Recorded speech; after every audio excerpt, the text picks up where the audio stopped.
You have found it. It's the area's most accurate and in-depth weather forecast video. We affectionately call it Weather for Weather Geeks on this Tuesday evening, the 12th day of August. Believe it or not, we have some rain in our forecast for Wednesday. A lot of the area's not seen a drop of rain so far in August. Some of us had a few showers last week on Wednesday, and just a couple of spots, had a few raindrops today. But for all intents and purposes, the best chance for rain so far in August in the most locations is coming up on Wednesday. Now, the big story today was the heat. We reached 92 officially at the airport just before 4 p.m. today. This was the second hottest day of the entire summer season. We had a 94 back, I think it was on June 24th. And that was the high water mark of the summer officially, but 92 is good for second place. That's 10 above the average, and only 2 off the record high for today's date, which was set back in 1943 at 94. Look at that record low.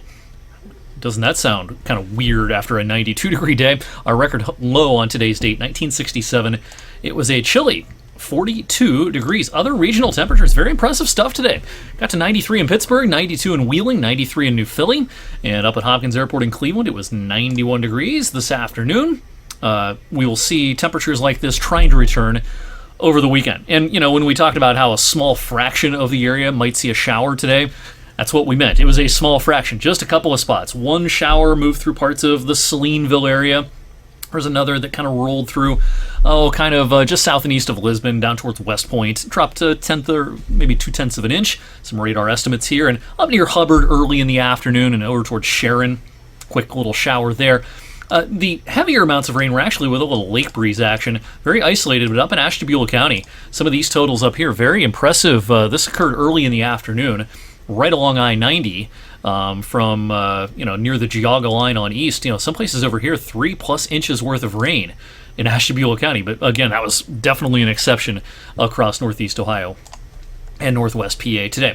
Erin is struggling. Our tropical storm, actually the center of circulation is out here on that side of the screen, and some dry air has been entrained into the storm today, so it's had a hard time getting its act together. May take a little while for it to become a hurricane. It's going to fight some of this drier air for a while, but still expecting this to become a hurricane and perhaps even a major hurricane by the time the weekend rolls around. The official forecast from the National Hurricane Center has it at a Category 3 Sunday midday, just north of Puerto Rico, north and east of Hispaniola. This is probably still going to do something like this eventually. Now, does it come all the way this far to the west and perhaps give a really close shave to the Bahamas and maybe the Outer Banks of North Carolina? We can't rule that out yet. But the most likely scenario is that it recurves somewhere out well east of the mainland U.S. But if you happen to have a beach vacation planned for sometime after, say, August a week from today is the 19th? Yeah, about a week from today. 19th onwards, if you have a trip planned to the Outer Banks, to Myrtle Beach, any place like that, Virginia Beach even, pay attention to this, of course. If you have friends or family who live in the southeastern U.S., we certainly don't want to worry anyone down there because we think the most likely scenario is that Erin stays out to sea, but it definitely bears watching for a good week to 10 days. This is going to be on the playing field for quite some time. All right, back here at home tonight, the weather will cooperate for a while for the Perseid meteor shower. Now, there'll be an increase in clouds overnight tonight. But the peak number of meteors that you might be able to see will actually be as the clouds increase, ironically enough, overnight. And the other thing that is not working in our favor tonight, the fact that the moon was full a few nights ago. It was Friday night the moon was officially full. It's still going to be pretty bright after it rises at about 10 to 10:30 this evening. It's not a full moon anymore, but it's still pretty bright. So that's going to cut down on what is usually summer's best meteor shower. The Perseids in August and then the Geminids in December are traditionally our best meteor showers of the year. The Geminids are especially good in December because of the longer nights and the lack of water vapor in the air, making for clearer skies if the weather cooperates. The bummer about December meteor showers is, of course, it's cold outside, usually at that time of the year. It's nice to head outside on a warm summer night and check out the Perseids when we don't have any moon interference and any cloud interference, but both of those things will cut down on the number of meteors you might see tonight. But if you do want to check this out, go to the darkest place you can find and give your eyes plenty of time to adjust to the darkness. Pack some patience, and you don't have to look to any part of the sky. Just look anywhere up in the sky. You might be able to see a handful of meteors overnight tonight before the clouds get too thick. Now, those clouds increase ahead of this cold front. And yes, we are talking about some rain chances on Wednesday. Now, this is not going to be a washout.